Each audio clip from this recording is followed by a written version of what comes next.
Sa Philippine Basketball Association o PBA, walang katotohanan ang kumalat na ulat na malapit na di umanong pumirma ng contract extension sa Rain or Shine Elasto Painter si star guard Paul Lee. Ito ang binigyang linaw ni player agent Lawrence Chongson, ang taong gumagabay sa basketball career ni Lee. May report si Ria Arevalo. Mariing itinanggi ng handler ni combo guard Paul Lee ang ulat na pipirma na di umano sila ng contract renewal sa Rain or Shine Elasto Painters. Ayon kay player agent Lawrence Chongson, labis siyang nagtataka sa naglabasang balita na handa na di umano si Lee na tanggapin ang alok na maximum salary ng Asian Coatings franchise.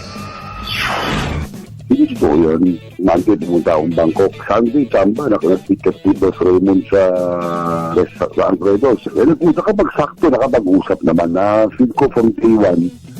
Dapat sabi ko, hindi na dapat humaba ng ganyan kung kami yung reposer mo nag-usap kung umpisa pa lang, di ba? Hindi rin ikinatuwa ni Chongson ang ulat na siya ang lumalabas na kontrabida sa contract dispute ni Lee at ng Rain or Shine Camp.